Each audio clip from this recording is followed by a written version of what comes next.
welcome to Kaleidoscope Evening with Gelda program. Well, it's Sunday again, and we have an interview date every Sunday. Today, I'd like to present you a very talented poetess. She is Indrani Chatterjee. Indrani Chatterjee is a student of Loreto Convent. She has graduated in Commerce and Special English from Calcutta University. Singing and writing is her ardent passion and keeps her motivated and energized to move ahead. Currently, she is a prospective homemaker and mother of her only autistic child.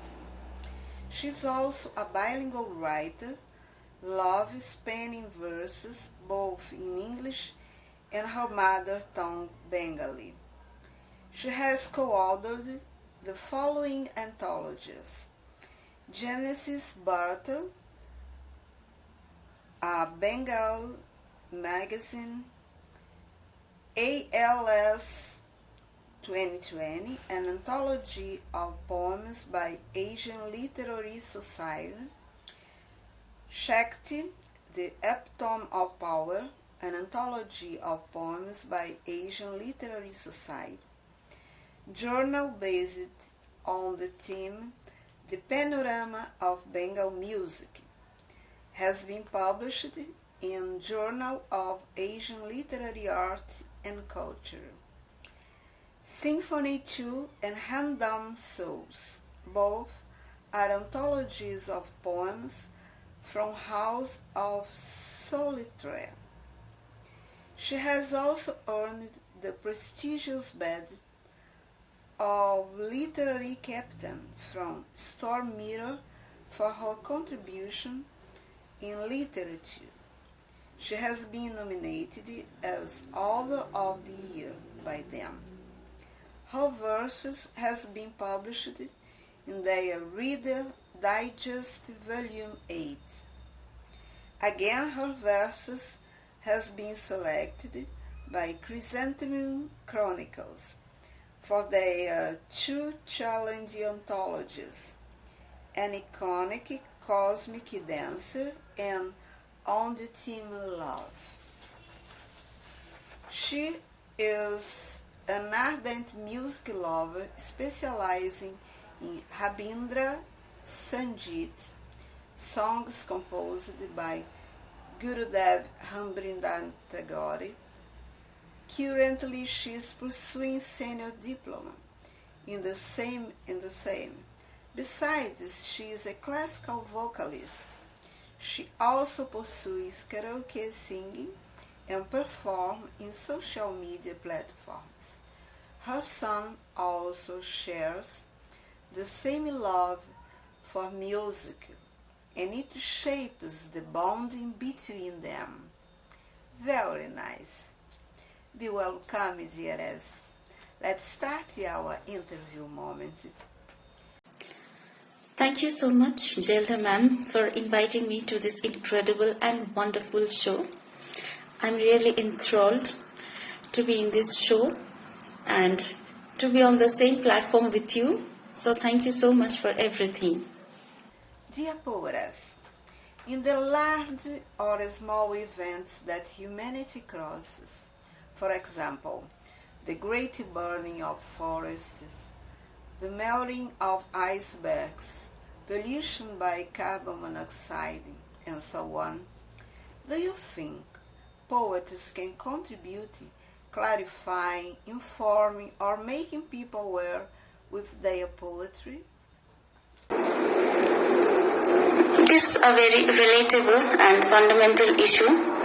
Any convivial cause that is a threat or menace to living world or detrimental to ecological balance should be a concern and priority for awakened souls, especially if they have a talent to express it in verse.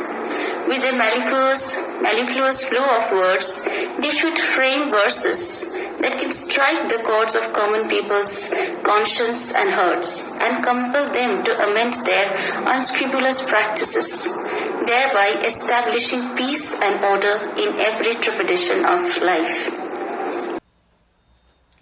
How did your interest in literature arise, specifically in the form of poesy?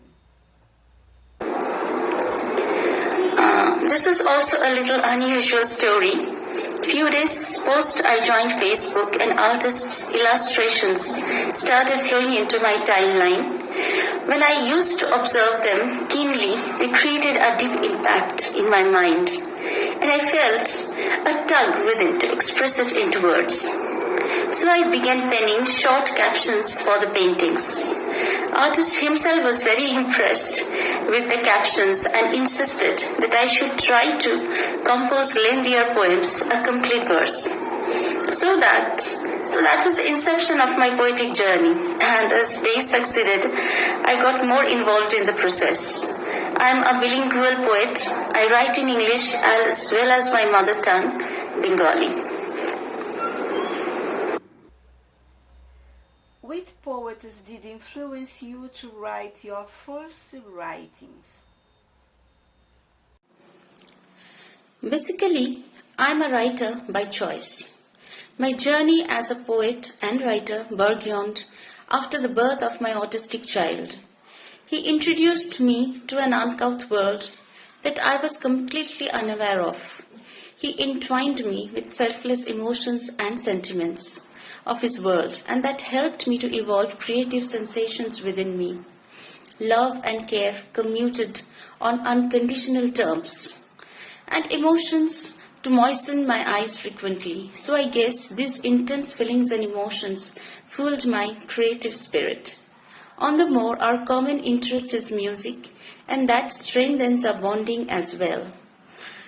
But some of the evergreen poets is always an inspiration, and I would like to mention Keats, Shelley, Byron, Wordsworth, Milton, W.H. Davis, and some more in this respect. They have always influenced a poetic heart. Which is your preferred poetic style? Poem that follows rhyming scheme is my favorite style, for it creates a sense of rhythm and lyrical tone. Being a vocalist, it touches my soul. I would also love a particular line to be repeated as the first or last line of every verse that enhances a poem's meaning or intensify a mood or feeling. Sonnet is one of my preferred poetic style, but attempting free verse and other forms of poetry are also challenging and fun. Please, could you suggest a bedside book to us?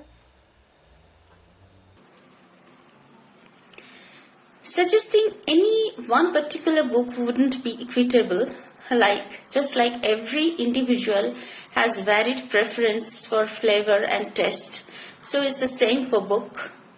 My personal advice would be that before bedtime, one should go for a book that helps to detoxify the mind, putting it at ease, or bringing a faint smile of appeasement on the lips that assist one to fall fast asleep. Can we say that through poetry we know the personality of a poet?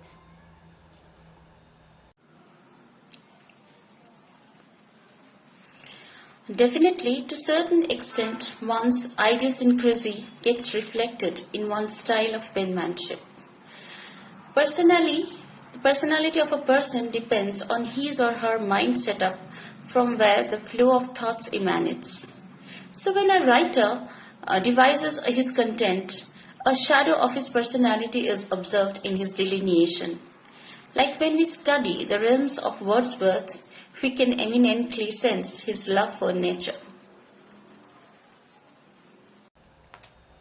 Kindly, could you recite one of your poems for all of us now, please?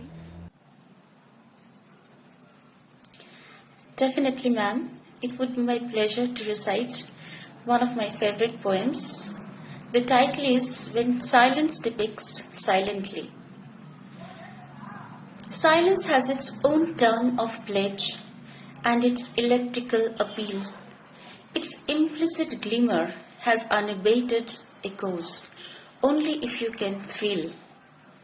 Silence conceives calm acceptance and a lines of tranquility, but when it is embedded in Sumerian clouds, it can be betoken of ensuing calamity.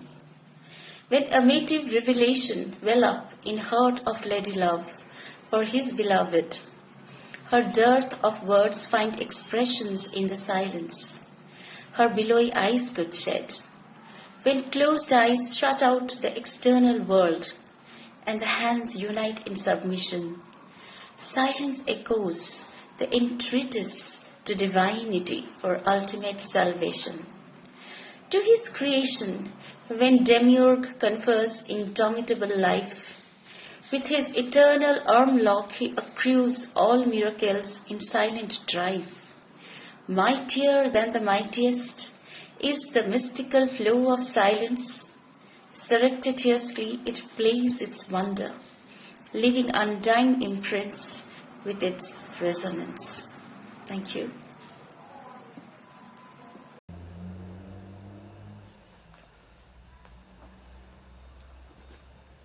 Wow! My immense gratitude for you have spent your precious time with us, sharing your thoughts, your beauteous poetry. I would like to end this beautiful session with Gelda ma'am singing 2 lines of Rabindra Sangeet. Rabindra Sangeet are songs composed by Rabindranath Tagore, and I am being trained in it. So I am a vocalist of Rabindra Sangeet. Hope you all would like to listen to it. Ami chini go chini tomare, o go bideshini, tumi thako sindhu pare, o go bideshini. Ami chini go chini tomare, o go bideshini. তোমায় দেখেছি শারদ প্রাতে, তোমায় দেখেছি মাধবী রাতে, তোমায় দেখেছি হৃদে মাঝারে, ও গো বিদেশিনী। আমি আকাশে পাতিয়া গান শুনেছি, শুনেছি তোমারই গান। আমি তোমারে সপেছি প্রাণ, গো বিদেশিনী। আজি ভুবন ভ্রমিয়া শেষে আমি এসেছি নূতন দেশে, আমি অতিথি তোমারি দ্বারে, ও গো বিদেশিনী, ও গো বিদেশিনী।